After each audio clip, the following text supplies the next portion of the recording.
Wat hapdeng ke jingburom jong jela barok gawe yo Maheh Dr. Didi Lepang bat kumjuru ke jing Pynbna jong khubor Sorkar hari Bhoi man khanglut ye kijaka pule kijaka Treikam jong Sorkar kentup kijaka kensho pisa bat kiwe Henry dang don hipat kibai le Pyrshah barok sigata ke jing Pynlong ban Treikam ha ki Sngi kirpang ki jude bet ki bang ki bawan Treikam da ki Nongpoh ki bana bar ke jela Henry hagni ke Sngi ki bamenta kebadi ke Sngi tep yo menteri ramba barim ke Sorkar jela u Dr. Didi Lepang ke Meghalaya rural bang Nongpoh branch kala Pynlong ya ke Sngi Treikam hagni ke Sngi hak ba Mario jing tip ki khot jong seng HNYF Nongpoh circle kilelej ban khang no ya ke jing trei bat pha khang ya ke jaka trei jong ki khot jong seng HNYF Nongpoh circle kibalej ya ketika bang ke ba Pynlong Sngi Treikam menta ke Sngi tep yo Maheh Dr. Didi Lepang ki kentup yo presiden uba Krishan lang yuria u secretary uba birbor khongbe u chief advisor uba don roikshar u finance secretary uba Ronald tangsang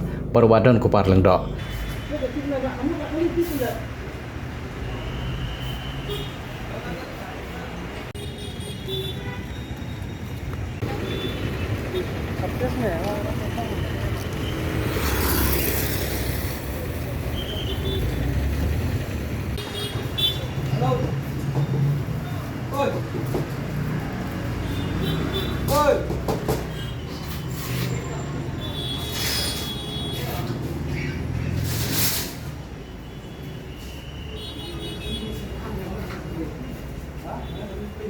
Ada apa?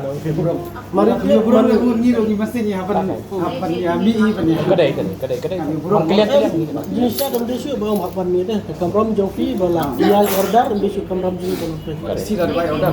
Maka Patrick lah dia yang termut malu senang. Sudah umur kalian Jofi observis seperti ada dan pertanyaan je bahas.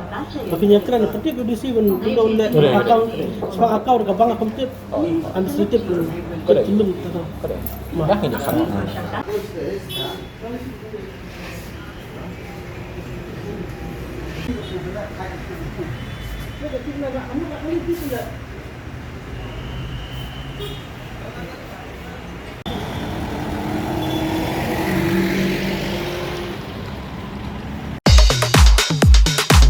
Pidon kam nong shondur ne nong ringdur hakijing kawai jongpi ne kijing kendu sa kan mau jongpi phun Sngi ngin penle mangi katkum kajing kwa jongpi kador gababit la kadai mensi ne menmir pranyo lai ariwei sau iwei